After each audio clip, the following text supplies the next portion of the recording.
Hello and welcome back to my YouTube channel, and more importantly my vlog.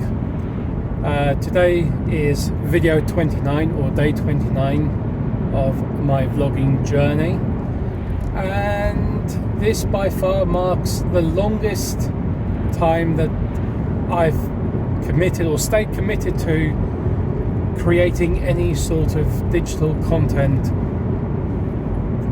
Consequently, day after day, repeatedly, whatever the term or phrase is. Yeah, tomorrow will be day 30, marking 30 videos, and yeah, that's something magical for me, at least anyway. For people who have blogged or vlogged 1,000 days in a row, that's nothing, but for me to go from the mindset, shifting from the mindset of it is what it is to I need to make it what it is, i.e. by creating, by being there, showing up every single day, staying committed, you know, that's something. Speaking of mindset shifts or shifting things up here in general, I've mentioned a few times that I've always deemed myself to be a slow reader, and I've not really enjoyed reading. So okay, maybe that's because some of the books I've read have been crap, or of a topic that I don't have a genuine interest in. But recently, as I've obviously developed a hunger for an interest in self-development and self-improvement and just being a better me, I'm now enjoying those kind of books more. But not only that, I've learned a few things about myself, why I perceived myself to be a slow reader, or why I genuinely was a slow reader. Not in the slow that I've got issues reading and I don't understand words, anything like that. I have a very good understanding of words. I can spell a few of them. But no, there's something that slows anyone down when they are reading. And stopping here is a red light. And that is the inner monologue you have, or the inner dialogue you have when you are reading. And there is a proper term for it. I did come across it, but I've completely forgotten it. Maybe I should have written that down. I know now to write things down, otherwise I'll forget them. But that inner dialogue slows you right down, because it basically forces you to read something word for word, and that's something to do with how we are brought up in modern, can it be called modern? It's not really modern, archaic educational systems. School, as you and I know it. We're taught to sound out words and letters, and as we read each word, we're forcing ourselves to basically reconcile the meaning of the word before moving on to the next word, and that slows things down even more. So when you're reading a sentence, your eyes are falling on each and every word. You're reading it basically aloud to yourself in your head, and you're making sense of what that word is and how it relates to the previous word and how it might relate to the next word and how it fits into the whole sentence, which obviously slows the whole process down. On top of that, your eyes are very bad at following words or lines or sentences on a page, especially if the print is very small. Your eyes naturally want to dart everywhere and focus on different things, and you know that if you have the gift of sight, that's where you get most of your information from. You see things, you can perceive things in a better way, you know. And if you've got 20/20 vision or better, then you see things more clearly than someone who perhaps has to wear glasses, for instance. Anyone who does wear glasses know, or especially anyone that actually I can't even comment on the fact, because I don't wear glasses, but I imagine that the difference of going from not wearing glasses, if you need glasses, and then putting glasses on, it's a world of difference. In fact, Mr. Beast made a video where he helped 1,000 people around the world by paying for their cataract surgery, and most of them ended up in tears because they couldn't believe how much they'd been missing out on. So, point made. Moving on. Anyway, back to eyes. Your eyes get distracted easily because that's your main source of information coming into your brain, and you're reading things aloud to yourself in your head. You're trying to make sense of everything, and it slows you right down. So, a couple of tips that Mark Manson mentions is, when it comes to reading, don't read everything on the page. Most of it is just filler words, basically connective words. As long as you can get the grasp of the main concept in a sentence or in a paragraph, you can make sense of what the deeper meaning is in your head. If you're still confused, then go back and read it. Don't read everything word for word from step one, because it's just going to slow you down. This is more so if you're trying to obviously read faster. If you're reading a novel and the whole idea of storytelling is to read things word for word because it's very descriptive, it's very in-depth, yes, read every word. There's nothing wrong with that. But if you're trying to just gain information or trying to learn a new concept, or you're looking at a reference book or textbook or whatever, don't read it word for word. Step one, speed it up. Glance at it. Get a feel for what the concept is in that sentence, in that paragraph, on that page, whatever. Move on to the next. If you're confused, go back and double check. The other point is, and this is something I've mentioned before, where Jim Quick mentions following your finger or having like a ruler to go down the page, because so what happens there when you're doing that is it gives your eyes something to follow and something for your eyes to lock onto, and it minimizes the amount that your eyes wander around the page, and it minimizes the possibility of your eyes getting distracted or getting caught, your attention getting caught by something else. So second point is, read with your finger on the page. It might look a bit silly, and it definitely takes practice. The first few times I tried this, I felt like a complete buffoon. Like I mentioned it before, like my hands are too big for books, but you find a way around that. And the whole following your finger, I got to the point where I was almost getting distracted by just my finger on the page. I'm like, what else is my hand doing on the page?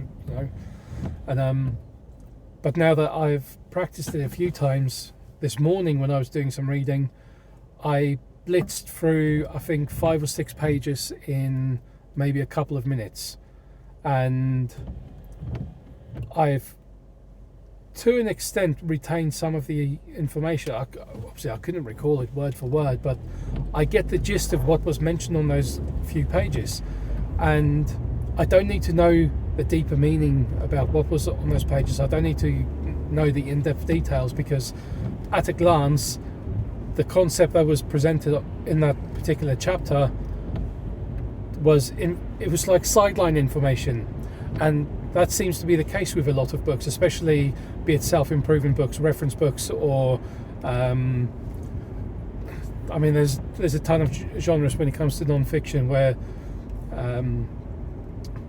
someone said, especially in self-improvement or self-help books, you can almost guaranteed divide the book in 3, and the first third of that book is just going to be an introduction to the concepts or why you should read the book from the author.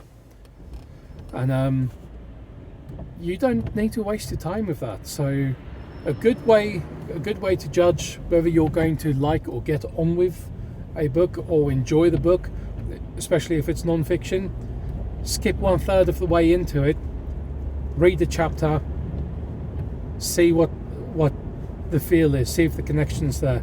If you then want to know more, if you feel like you've missed out something earlier on, then go back and reread or read the first few sections of the book. So that's a good way to quickly get the main bulk, the meat of the information in, or at least in front of your eyes, without wasting or spending 10, 12, 20 hours reading the blurbs and the intros and the few bits that just aren't really necessary. And then point number 3, which is a very clever one. This one is from it was Mr. Clark Kegley, and I can't believe I haven't thought of actually doing this more often, because I've experienced this, and you experience it probably every single day, and it definitely speeds up your reading. And that is having the audio of what you're reading playing in your ear whilst reading it, and then setting the speed to like 1.5 times or 1.7 or whatever. It's the same effect that most social media marketers, like Alex Hormozy, for instance, he's a big provocateur of that jump cut with text and effects and sped up video format. So the keywords are on the screen, so you're taking them in.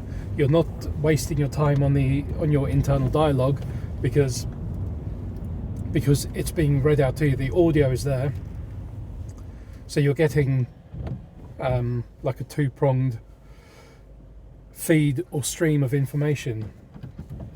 So I think between those 3 points, I will hopefully, inevitably, somehow speed up my reading. As I said before, or as I said earlier, just a few minutes ago, with a bit more practice, like using your finger on the page to read, it does become easier, and it does speed up your reading ability.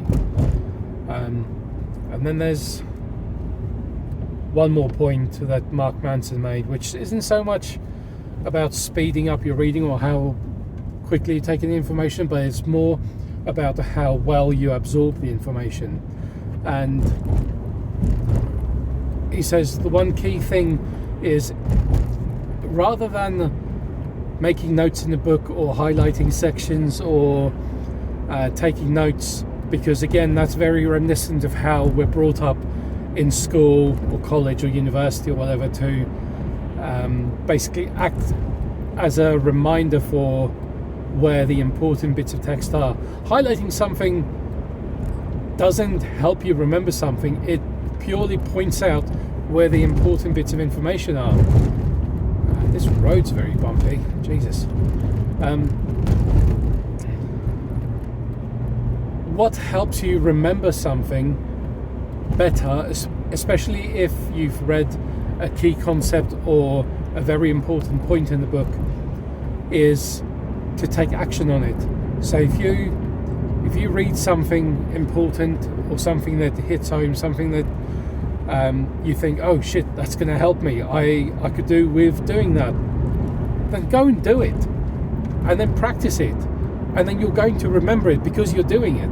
If you do something daily, for instance, where I haven't read the book yet, but I've read a few excerpts from Hal Elrod's Miracle Morning, and there are 2 or 3 points in there that I read it and thought, okay, well, I'm going to start doing that. And that's why I started journaling, and now reading more as well, and recording vlog videos every day. Those are 3 things that stood out to me where I'm like, I really feel that I can benefit from doing those things. So okay, I'm going to do it daily. And with those kind of tasks, they're things that I've read about and heard in videos about in the past, but I've been like, oh, that's a good idea, I'll remember that, and then I go to sleep and I completely forget about the fact that I had some sort of revelation in my head, and then I carry on with my shitty life as it was before. Whereas this time I took note of the idea mentally, and then I said to myself, right, okay, I'm going to start doing it. I made essentially a short to-do list, like tomorrow morning you're going to start doing that, you're going to wake up early, you're going to start journaling, you're going to read a book, and then meditate, do everything else, record a video, everything else it needs doing, and then do that daily. Like I said, in a video I made a few weeks ago, it's all about anything you want to be better at. It's all about making it habitual, making a habit of it. And through a habit, you practice something daily. And through practicing something daily, you become better at it. Practice does not make perfect, but practice certainly makes better, and it certainly makes easier. If that's not proper English, but you get the point I'm trying to make. Similarly, as well as upping my reading ability or my reading speed, I've been listening a lot to I can't remember the guy's name, but he's like an old Olympic coach. He's coached several powerlifters to gold medals, like more than 10 powerlifters to gold medals.